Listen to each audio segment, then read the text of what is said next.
डर गए? आपसे डर गए?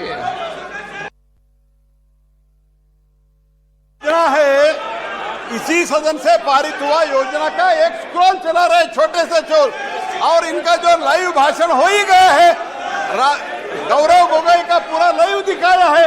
इसमें प्रॉब्लम क्या है?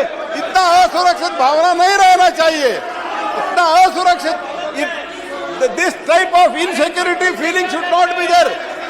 You should not have so much of insecurity feeling, and whenever there is a discussion, such type of scrollings are always there.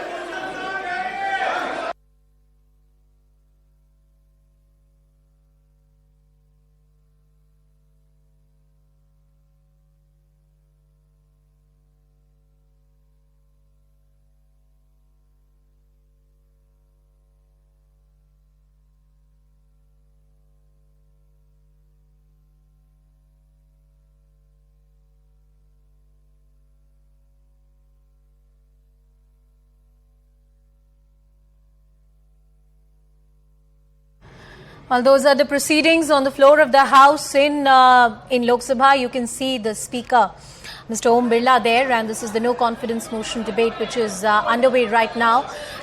Top guns of the NDA have lined up who are going to speak in favor of the government. You also have Home Minister Amit Shah, who spoke yesterday. Prime Minister's speech is expected on Thursday, and this vote is going to be one of a kind to watch out for. Not that the numbers are in question in any way for the government, but the narrative, the kind of speeches we are about to hear, all of this is a precursor to 2024, that big battle. And as we look forward to that debate happening, once again, the Speaker is addressing right now. Let's try and listen. आप ये जानते हैं कि TV का control speaker के पास नहीं रहता।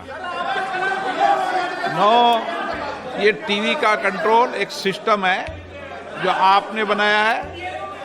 आप इस छोटी बातों पर इस तरीके से गंभीर टिप्पणी करना उचित नहीं है। निशिकांत जी।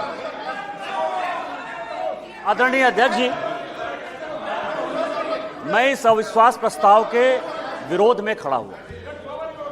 मैं अपने दल के नेता माननीय प्रधानमंत्री मोदी जी और पूरी भारतीय जनता पार्टी के लीडरशिप का शुक्रगुजार हूं।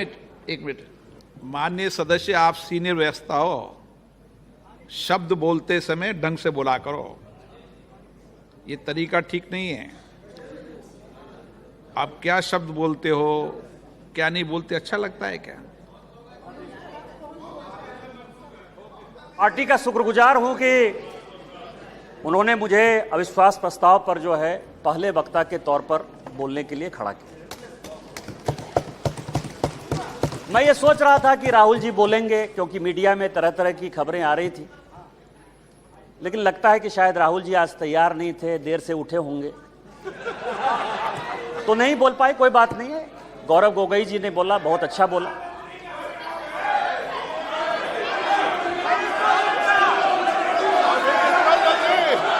स्पीकर सर, गौरव गोगोई जब बोल रहे थे, इस कांग्रेस पार्टी को शहादत के बारे में, लोगों का क्या बलिदान है इसके बारे में कुछ पता नहीं है। इन्होंने मणिपुर की बात की और पूरे देश को नहीं, पूरे संसद को जो है इन्होंने चैलेंज किया कि आप लोग में से बहुत लोग मणिपुर नहीं गए होंगे, मणिपुर नहीं देखा है आपने। मैं मणिपुर के इतिहास का भुक्तभोगी हूं। मेरे मामा एनके तिवारी 73 में अपनी पैर जो है वो गंवा चुके मणिपुर में, और 1989-90 में मणिपुर में उनके ऊपर अटैक हुआ। सीआरपीएफ के वो डीआईजी हुआ करते थे, और जो जगमोहन जी ने अपनी किताब लिखी है माई फ्रोजन टर्बुलेंस इन कश्मीर, उसमें उन्होंने 10 बार जिक्र किया है कि यदि एनके तिवारी जैसे अफसर नहीं होते तो शायद कश्मीर नहीं बचा पाते। और वही एनके तिवारी जब मणिपुर में आईजी बनकर गए तो आपकी सरकार ने उसी ओपीएम लॉबी के तहत उनको गिरफ्तार कर लिया और कोर्ट ने कहा कि ये आप कर सकते हैं। आप राष्ट्रवाद की बात करते हो, आप मणिपुर की बात करते हो। आपने अभी कहा कि असम में समझौता हुआ, आप तो असम के हैं, सांसद हैं। क्या 83 के चुनाव में कितने % लोगों ने असम में वोट दिया था? कितने लोग मारे गए थे? और जब आपने all India Assam students union के साथ समझौता किया तो उस समझौते का एक पार्ट था कि ये सरकार जो है हटाई जाएगी, आपकी सरकार खत्म की जाएगी। क्या वो समझौते का पार्ट नहीं था? मैं तो माननीय गृह मंत्री जी को कहूंगा कि वो समझौते का जो पूरा प्रारूप है इस सदन के अंदर जब अपना जवाब दें तो शायद वो जवाब देंगे। मिजोरम में आपने 7% वोट के आधार पर, केवल 7% वोट के आधार पर, केवल 7% पूरे देश को जानने के लिए है, लालथन हावला की सरकार बना दी थी। और इसीलिए जब लाल डेंगा के साथ सरकार बनाई आपने, जब उनके साथ समझौता किया तो 7% के साथ आप उसको डेमोक्रेसी चलाने देते। इतिहास में जाइए, इतिहास में झांकिए, अलग अलग तरह की बातें करते हैं। कल राहुल जी आए, ऐसा हंगामा हुआ, पूरी दुनिया आ गई। राहुल जी गए कब थे? हम लोग भी यहां सारे सांसद बैठे हैं और उनको जानकारी होनी चाहिए कि हम जो है बजट सेशन में यहां आए थे, मार्च अप्रैल में यहां आए थे ना। राहुल जी थे बजट सेशन में कि नहीं थे ना? इसके बाद हम लोग मानसून सेशन में आए, राहुल जी हैं कि नहीं मानसून सेशन में? राहुल जी गए कहां थे? कहां गए थे? किस तरह की चर्चा है? और दूसरी बात यह है कि जिस सुप्रीम कोर्ट के जजमेंट के आधार पर आए हैं उसने अभी जजमेंट नहीं दिया है, अभी स्टे ऑर्डर दिया है। और तो भी उन्होंने कहा है, लोग कहते हैं प्रधानमंत्री मौन है, प्रधानमंत्री माफी नहीं मांगते, प्रधानमंत्री चीजें नहीं बोलते। मैं ये कह रहा हूं कि ये क्या नहीं कर रहे हैं, अभी भी कह रहे हैं, दो चीजें कर रहे हैं। मैं माफी नहीं मांगूंगा। क्यों माफी मांगे भाई? मोदी तो बहुत छोटा जात है, नीच जात है, ओबीसी है, ओबीसी से क्यों माफी मांगेंगे? बड़े आदमी है। और दूसरी बात यह है कि सावरकर नहीं हूं मैं, सावरकर नहीं हूं मैं, आप सावरकर हो भी नहीं सकते, कभी जिंदगी में नहीं हो सकते। 28 साल उस आदमी ने जेल में गुजारा है, आप अपनी तुलना सावरकर से करते हैं, कभी सावरकर नहीं हो सकते। ये जो सवाल है सर, ये INDIA की बात करते हैं। मुझे तो, मैं सोनिया जी का बहुत सम्मान करता हूं, और ये जो INDIA बना है सर, ये INDIA, यहां जितने लोग सांसद बैठे हैं ना, उनको रैंडम यदि आप पूछ लीजिए अपोजिशन वाले से कि INDIA का क्या फुल फॉर्म है, शायद कुछ ही लोग होंगे जो बता पाएंगे। और ये इंडिया बात कर रहे हैं सर।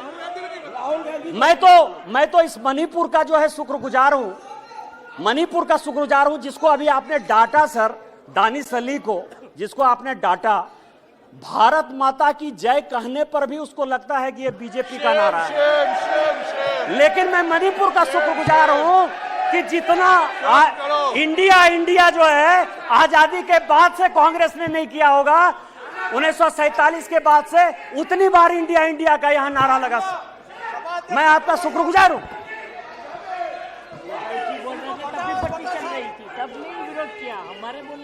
मेरे प्रधानमंत्री अध्यक्ष महोदय, मेरे प्रधानमंत्री एक बात कहते हैं कि ये अविश्वास प्रस्ताव नहीं है। प्रधानमंत्री जी कहते हैं कि ये अविश्वास प्रस्ताव नहीं है, ये अपोजिशन में विश्वास प्रस्ताव है कि कौन अपोजिशन में कौन किसके साथ है।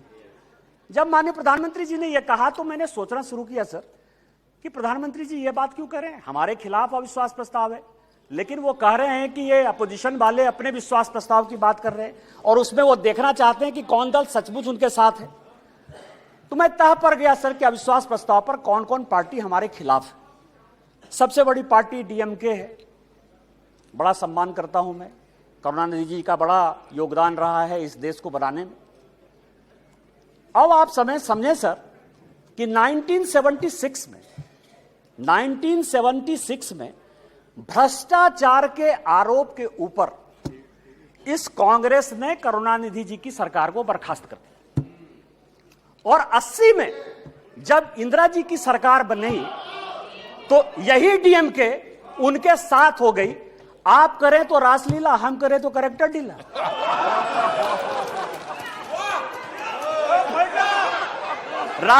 राजीव गांधी का मर्डर हुआ सर, राजीव गांधी का मर्डर हुआ, 2 कमीशन बना, वर्मा कमीशन बना और जैन कमीशन बना, और जैन कमीशन ने कहा कि लिट्टे को सहयोग करुणानिधि जी की पार्टी DMK देती थी।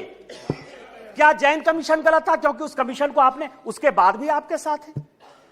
मैं तो बहुत सम्मान करता हूं आप ये बताएं कि आप भ्रष्टाचार की बात करते हो, आप ईडी, सीबीआई, इनकम टैक्स की बात करते हो। इसी सदन के बड़े इंपॉर्टेंट सदस्य हैं, मैं सम्मान करता हूं, मेरे दोस्त हैं, राजा साहब, कनी जी बैठी हुई हैं, दयानिधि मारन जिनका विभाग बदल गया। हमने आपके ऊपर 2G का केस लगाया, हमने बंद किया। उस गरीब महिला को सर, बेचारी महिला को इन लोगों ने जेल में डाला। आप हमारे खिलाफ हो। हमने क्या किया?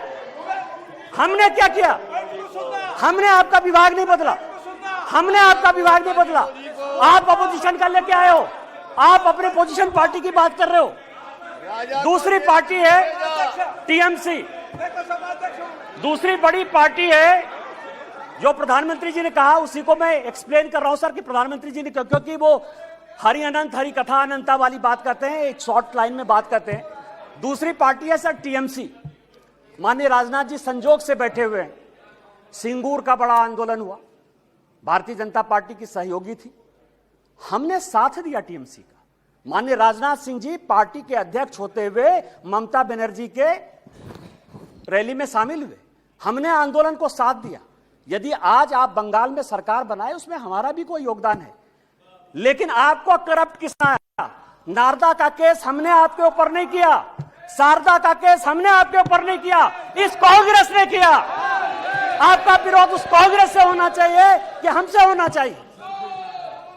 तीसरी पार्टी है लालू प्रसाद जी की आरजेडी, ललन सिंह जी यहां बैठे हुए।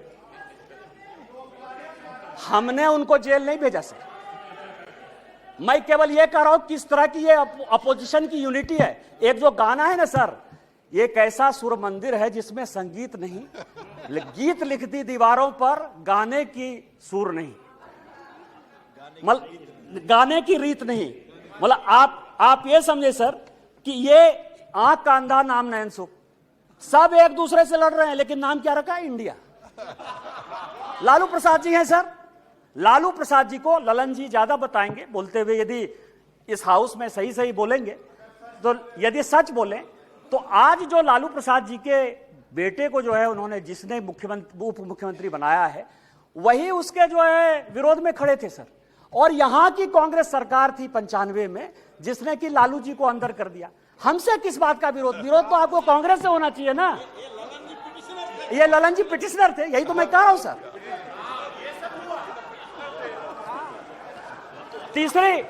तीसरी पार्टी है सर मुलायम सिंह यादव जी।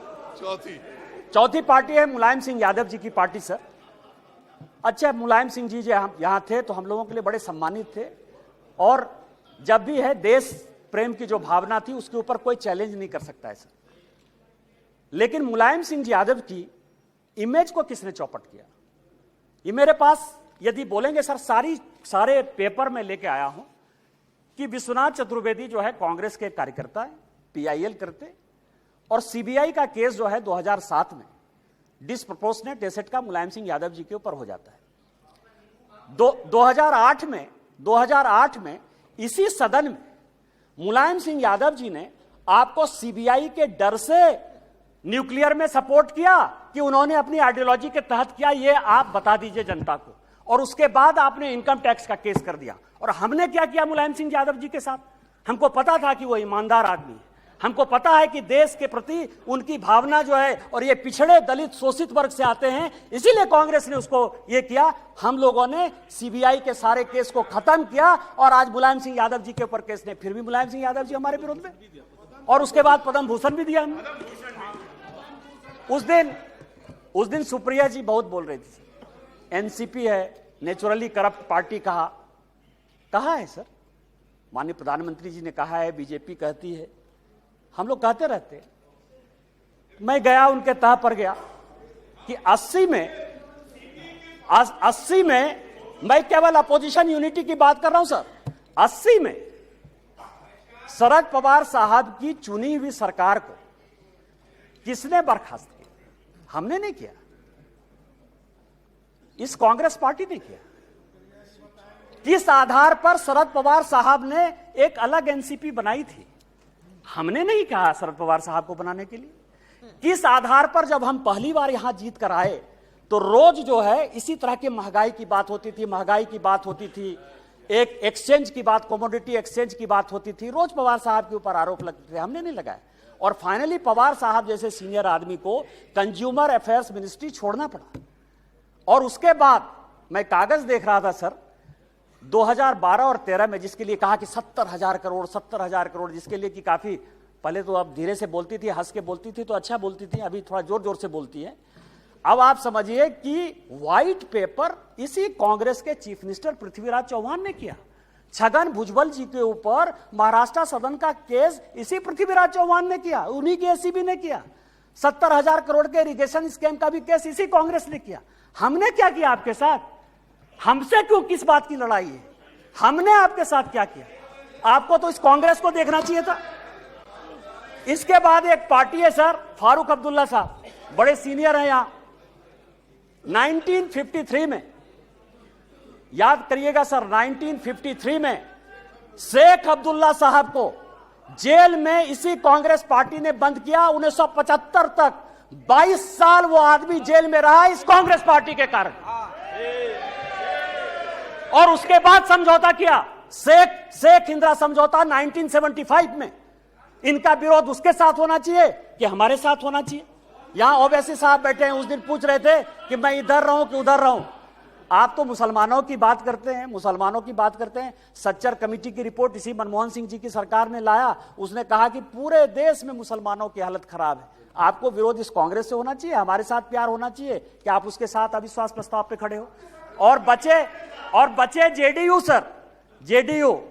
और मैं बड़ी गंभीरता के साथ एक बात आपको कहना चाहता हूं कि 2005 में जब जेडीयू की सरकार नहीं बनी और रामविलास पासवान जी की आवश्यकता पड़ गई, तो वो मीटिंग 2 जगह पर हुई सर। एक पत्रकार के घर पर हुई जिसका नाम मैं नहीं बोलना चाहता, और दूसरी मीटिंग रामविलास पासवान जी, नीतीश जी की मेरे घर पर हुई सर।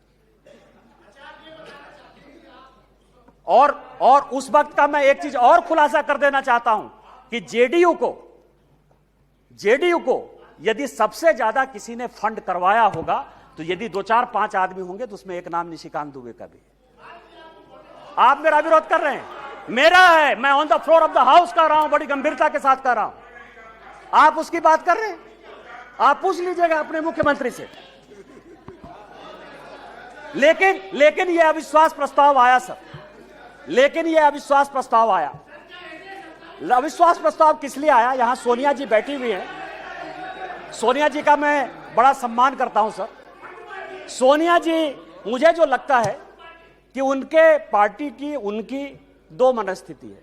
वो एक हिंदू सभ्यता संस्कृति में बिलीव कर रही हैं, इसीलिए अलौकिका पंडिता की तरह जो पूरा किताब में लिखा हुआ है कि क्या क्या करना चाहिए एक भारतीय नारी को, उसका पूरा का पूरा पिक्चर सोनिया जी देती है। उनको 2 काम करना है, बेटे को सेट करना है और दामाद को भेंट करना है।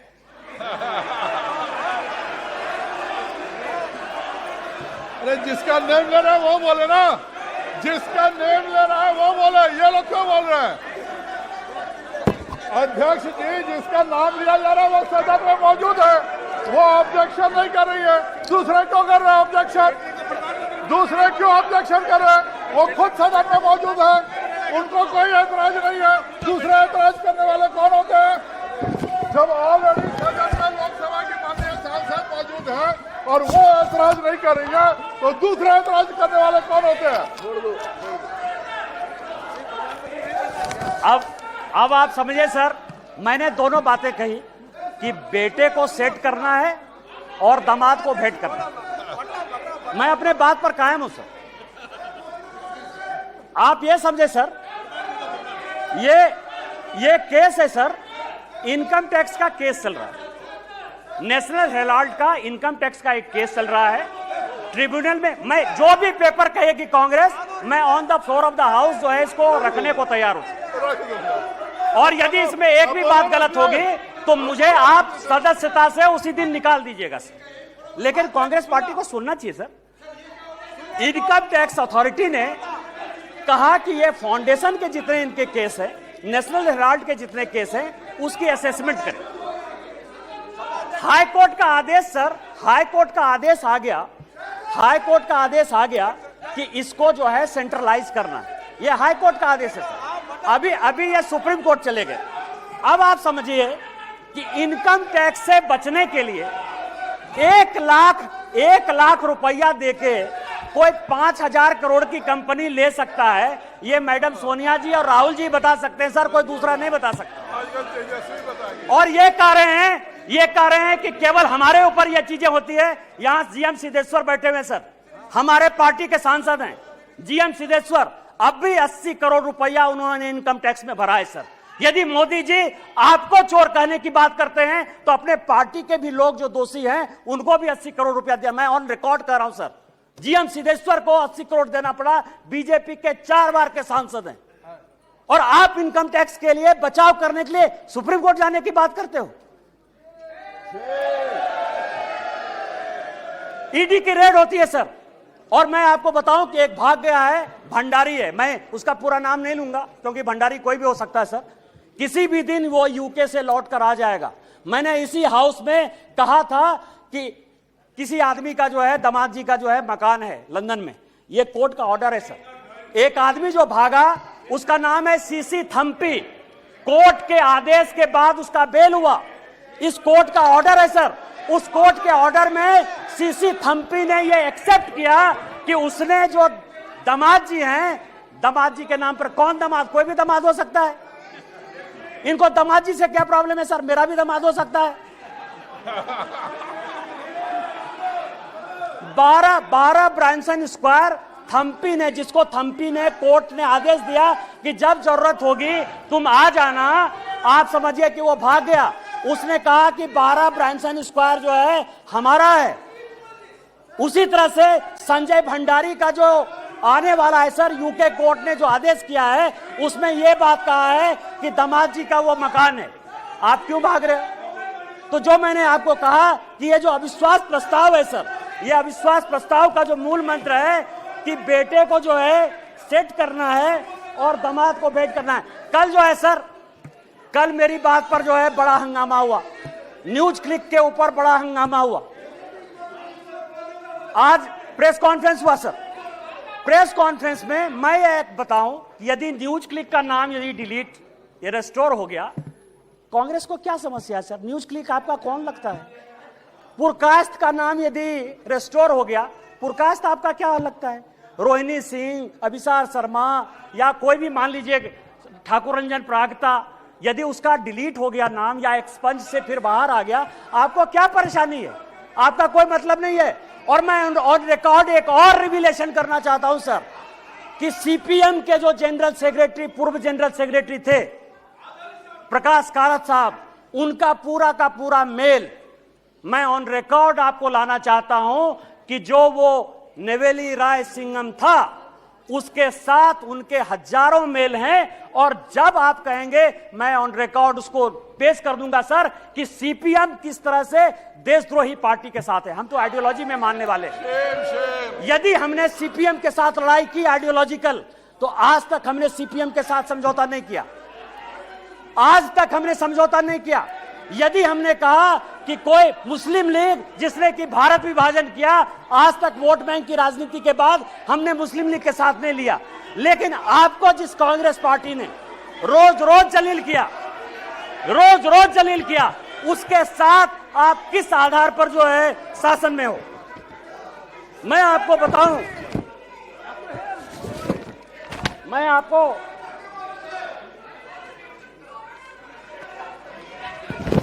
अध्यक्ष जी,